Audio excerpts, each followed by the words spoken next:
সুপ্ত প্রতিভা সম্পন্ন শিশুর মধ্যে প্রতিদ্বন্দ্বিতার আগ্রহ জাগিয়ে দেওয়া। সহিহ বুখারীর 61-62 নম্বর হাদিস, আব্দুল্লাহ ইবনে ওমর রাদিয়াল্লাহু তাআলা আনহুর বর্ণনা। তিনি বলেন, আমি তখন ছোট ছিলাম। নবীজি একদিন আমাদেরকে একটা পরীক্ষা করলেন। কি বললেন? আমাদের প্রতিভা বিকাশের চেষ্টা করলেন। নবী বললেন, ইন্না মিনাশ শাজারি শাজারাতান লা ইয়াসকুতু ওয়ারাকুহা ওয়া ইন্নাহা মাসালুল মুসলিম। নবী বললেন, গাছের মধ্যে একটি গাছ আছে যেই গাছের পাতা ঝরে না, আর এই গাছটা মুসলমানের দৃষ্টান্ত। বলো তো তোমরা আমাকে সেটা কোন গাছ? প্রতিভা পরীক্ষা করতেছে।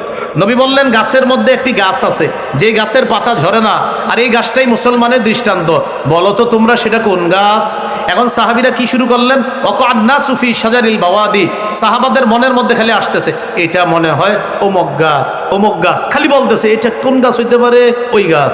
নবীজি বলে, হয় না, মানে যেই গাছের নামে বলে হচ্ছে না। আব্দুল্লাহ ইবনে ওমর রাদিয়াল্লাহু তাআলা আনহুমা বলেন, ওয়াকা নাফসি, আমার মনে মনে যেই বিষয়টা আসছে, আদনাহান নাখলা ওয়াকা ফি নাফসি আদনাহান নাখলা, আমার মনে মনে আসছে সেটা খেজুর গাছ হবে। আমি ছোট ছিলাম তো লজ্জায় বলি না, বললে আবার কে কি বলে, এই জন্য আমি বলি নাই।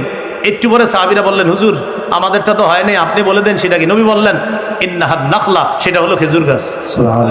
তাহলে ওনার প্রতিভাটা ঠিক ছিল, কিন্তু উনি বলতে পারে নাই। এই জন্য আমরা প্রতিভা সম্পন্ন যে সমস্ত শিশু আছে তাদের বিকাশ ঘটানোর চেষ্টা